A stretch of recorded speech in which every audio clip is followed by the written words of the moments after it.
Hello বন্ধুরা, সবাইকে স্বাগত জানাই স্টাডি সাকসেস কোচিং সেন্টারে।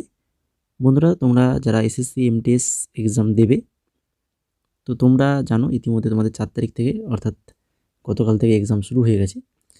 তো সেই এক্সামে যে ধরনের কোশ্চেনগুলো এসেছিলো, তো তার কিছু কোশ্চেন আনসার আমরা আজকে আলোচনা করব। কী ধরনের কোশ্চেন আনসারগুলো আসছে এক্সামে, সেগুলো দেখলে তোমরাও একটু ধারণা পাবে। ঠিক আছে, তো আর বাকি পরবর্তীতে কিন্তু কোশ্চেন ফার্স্ট আমি সবসময় বলেছি এসছি যে ফার্স্টের দিকে যাদের এক্সামগুলো হবে কোশ্চেন কিন্তু স্ট্যান্ডার্ডটা লো থাকবে। ঠিক আছে, ইজি কোশ্চেন হবে, লো থাকবে, কিন্তু পরকে পর কিন্তু কোশ্চেন স্ট্যান্ডার্ড একটু একটু করে হাই হবে। যদি তুমি ঠিকঠাক করে পড়াশোনা করে রাখো, প্রিভিয়াস ইয়ার পাশাপাশি রিসেন্ট এডুকেটিভ প্যাটার্ন যে এক্সামগুলো করিয়েছি, তো সেই সকল কোশ্চেন আনসার আমরা যেগুলো আলোচনা করেছি প্র্যাকটিস সেটের মাধ্যমে, সেগুলো যদি করে থাকো তাহলে কিন্তু খুবই সহজেভাবে তোমরা কিন্তু বিশেষ করে জিকেটা অ্যান্সারগুলো করতে পারবে। ঠিক আছে, তো কোশ্চেনগুলো দেখো কী রয়েছে। প্রিভিয়াস ইয়ার থেকে তো অবশ্যই কমন এসছে, 2022-23-24 থেকে তো কমনগুলো এসছে, আমি বেশিরভাগটা দেখলাম। তাছাড়া রিসেন্ট যে এডুকেটিভ প্যাটার্ন এক্সামগুলো করিয়েছি সেখান থেকেও কোশ্চেনগুলো এসছে। তো এইগুলো ভালো করে পড়াশোনা করে যাও যারা পরবর্তী তোমরা এক্সাম দেবে। তো আজকের ক্লাসের ফার্স্ট কোশ্চেন যেটা দেখো, লোমাস ঋষি গুহা নিচের কোন পাহাড়ে অবস্থিত? লোমাস ঋষি গুহা নিচের কোন পাহাড়ে অবস্থিত? এটা 2023 এসেছিল এই কোশ্চেনটা। ঠিক আছে, তো এই ধরনের কোশ্চেন কিন্তু রিসেন্ট তোমাদের গতকালের এক্সামে এই ধরনের কোশ্চেন কিন্তু দেখতে পাওয়া গেছে। তো এক্সাক্ট তো আমরা কোশ্চেন আনসার এখানে আমরা আলোচনা করতে পারবো না, যেটা এসএসসির পক্ষ থেকে। তো এটা সঠিক অ্যান্সার কী হবে না, সঠিক অ্যান্সার হবে বারাবার পাহাড়, অপশান নাম্বার 2 সঠিক অ্যান্সার। এখান থেকে আরও একটু তোমাদেরকে জেনে নিতে হবে লোমাস ঋষি গুহা। এই লোমাস ঋষি গুহা, যাকে লোমাস ঋষি গ্রোটো বলা হয়, এটি ভারতের বিহার রাজ্যের জেহানাবাদ জেলার বারাবর এবং নাগার্জুন পাহাড়ের মানবসৃষ্ট বর্বার গুহাগুলির মধ্যে একটা। এই পাথর কাটা গুহাটি একটি অভয়ারণ্য হিসাবে খোদাই করা হয়েছিল। এটি খ্রিস্টপূর্ব 3য় শতাব্দীতে মৌর্য সাম্রাজ্যের অশোকের আমলে নির্মিত। আজীবিকদের পবিত্র স্থাপত্যের অংশ হিসাবে ভারতের একটা প্রাচীন ধর্মীয় ও দার্শনিক গোষ্ঠী যা জৈন ধর্মের সাথে প্রতিদ্বন্দ্বিতা করেছিল এবং সময়ের সাথে সাথে বিলুপ্ত হয়ে গিয়েছিল। তো এই হচ্ছে লোমাস ঋষি গুহা সম্পর্কে একটু তথ্য, যেগুলো তোমরা একটু জেনে রাখো। তারপরে দেখো 2 নম্বর কোশ্চেন, রাজিয়া সুলতানাকে কোন বছর সিংহাসন থেকে সরানো হয়েছিল? খুবই ইম্পর্টেন্ট কোশ্চেন, আলোচনা করেছি আগে প্রিভিয়াস ইয়ারে।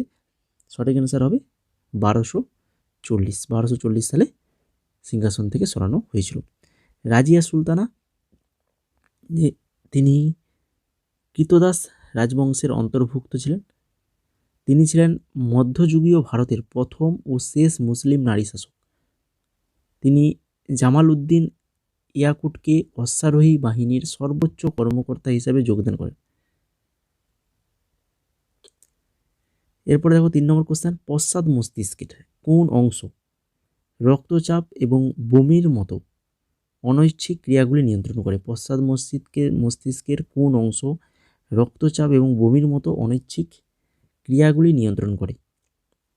এটা সঠিক অ্যান্সার কী হবে? এটা সঠিক অ্যান্সার হবে অপশান নাম্বার 3 সুষুম্না কাণ্ড। সুষুম্না কাণ্ড হয়ে যাবে সঠিক অ্যান্সার। আম্বেদকর কোন সালে ডিপ্রেসড ক্লাসেস অ্যাসোসিয়েশন প্রতিষ্ঠা করেন? ডিপ্রেসড ক্লাসেস অ্যাসোসিয়েশন প্রতিষ্ঠা করেন বি.আর. আম্বেদকর কত সালে? তো এটা করেছিল 1930 সালে করেছিল। আন্তর্জাতিক মহাকাশ স্টেশন অর্থাৎ ISS এর প্রতিটি কক্ষপথে কত মিনিট সময় লাগে? এই ISS থেকে কিন্তু কোশ্চেন এসেছিল। তো এক্সাক্ট কী কোশ্চেন সেটা তো বলতেও পারবো না আমরা, জানলেও আমাদের বলার রাইট নেই, বলা উচিতও নয়। ঠিক আছে, তো এই ISS এর প্রতিটি কক্ষপথে মিনিট সময় লাগে, 19 থেকে 93 মিনিট সময় লাগে। প্রথম IS module Russian Zaria control module 20 November 1998 সালে, সালটা মনে রাখো 1998 সালে প্রোটন রকেটের বাইকোনুর কসমোডোম থেকে উৎক্ষেপণ করা হয়েছিল। আর এই আইএসএস এর কক্ষপথ নিরক্ষরেখার সাথে প্রায় 51.6 ডিগ্রি কোণে হেলানো। কত ডিগ্রি? 51.6 ডিগ্রি কোণে হেলানো, এটাও মনে রাখো ভালো করে। তারপরে দেখো 6 নম্বর কোশ্চেন, জনসংখ্যা অনুসারে জম্মু কাশ্মীর ভারতের ড্যাশ নম্বরে রয়েছে? কেন্দ্রশাসিত অঞ্চলগুলির মধ্যে জম্মু কাশ্মীর কত নম্বরে রয়েছে? না হচ্ছে দ্বিতীয় নম্বরে রয়েছে, 2 নম্বর। 1991 সালে ভারতের আদমশুমারি জম্মু কাশ্মীর রাজ্য ব্যাপক বিদ্রোহ হয়েছিল সেখানে। তো অস্থিরতা ও পরিস্থিতির কারণে কিন্তু বিদ্রোহ এবং অস্থিরতা পরিস্থিতির কারণে পরিচালিত হয়নি। তাহলে এভাবেও কোশ্চেন আসতে পারে যে জম্মু কাশ্মীরে কত সালে আদমশুমারি হয়নি, পরিচালিত হয়নি? তো 1991 সালে, সালটা মনে রাখো। খ্রিস্টীয় ষষ্ঠ শতাব্দীর মাঝামাঝি সময় সিংহ বিষ্ণু দিয়ে ড্যাশের উত্থান শুরু হয়েছিল। খ্রিস্টীয় ষষ্ঠ শতাব্দীর মাঝামাঝি সময়ে সিংহ বিষ্ণু দিয়ে ড্যাশের উত্থান হয়েছিল। কাদের উত্থান হয়েছিল? না হচ্ছে পল্লবদের উত্থান শুরু হয়েছিল। তো কোন রাজবংশ 320 খ্রিস্টাব্দ থেকে 550 খ্রিস্টাব্দের মধ্যে ভারত শাসন করেছিল? 320 থেকে 550 মধ্যে ভারত শাসন করেছিল কোন রাজবংশ? তো এটা করেছিল হচ্ছে গুপ্ত রাজবংশ। অপশান নাম্বার 4 সঠিক অ্যান্সার, গুপ্ত রাজবংশ। তারপরে দেখো একলিংজি মন্দির কোথায় অবস্থিত? একলিংজি মন্দির যেটা রয়েছে উদয়পুর। কোথায় রয়েছে? উদয়পুরে রয়েছে। এই একলিংজি পশ্চিম ভারতের রাজস্থানের উদয়পুর জেলার একটা হিন্দু মন্দির কমপ্লেক্স। একলিংজিকে মেওয়ার রাজ্যের শাসক দেবতা বলে মনে করা হয়। তারপরে দেখো 10 নম্বর কোশ্চেন, রেণুকা হ্রদ কোন রাজ্যে অবস্থিত? রেণুকা হ্রদ রয়েছে হচ্ছে হিমাচল প্রদেশে। কোথায় রয়েছে? হিমাচল প্রদেশে রয়েছে। তাহলে এই ধরনের কোশ্চেনগুলো কিন্তু এক্সামে আসছে। তো এগুলো একটু তোমরা ভালো করে কোন টপিকগুলো থেকে কোশ্চেনগুলো আসছে, তো আমরা টপিক ওয়াইজও নোটস দিয়েছি, প্র্যাকটিস সেট দিয়েছি, প্রিভিয়াস ইয়ার দিয়েছি, সমস্ত কিছু আমাদের নোটসগুলো দেওয়া হয়েছে। যারা আমাদের নোটসগুলো নিয়েছো ওইগুলো ভালো করে পড়ো, এক্সটেন্ডেড ডিটেলসগুলো ভালো করে পড়ে যাও। আর কারেন্ট অ্যাফেয়ার্স রিসেন্ট লাস্ট 7 থেকে 8 মাস যে কারেন্ট অ্যাফেয়ার্সগুলো ওইগুলো একটু পড়বে। 25টা মোট তোমরা 25 সালের কারেন্ট অ্যাফেয়ার্সটা একদম ভালো করে পড়ে যাও। কারেন্ট অ্যাফেয়ার্স আমরা দিয়ে দিয়েছি পুরো একদম জানুয়ারি থেকে ডিসেম্বর 2025, পুরোটাই ভালো করে পড়ে যাও, ঠিক আছে? আর বাকি যারা নোটস যদি নিতে চাও তো আমাদের মেসেজ করো এই বাকি কয়েকটা দিনের জন্য। যদি প্র্যাকটিস সেট 45 খেলা প্র্যাকটিস সেট রয়েছে সেগুলো যদি নিতে চাও মেসেজ করো। আর ক্লাসটা যারা এখনও পর্যন্ত লাইক করোনি তো অবশ্যই বলবো লাইক করে দাও, তাহলে কিন্তু আমরা পরবর্তী আজকের 5 তারিখের যে এক্সামগুলো হবে তো তার যে সকল কোশ্চেনগুলো আবার আসছে তো সেগুলো নিয়ে আবার একটা ক্লাস দেবো, ঠিক আছে? তার জন্য লাইক, কমেন্ট, শেয়ার এবং চ্যানেলটাকে সাবস্ক্রাইব অবশ্যই করে ফেলো।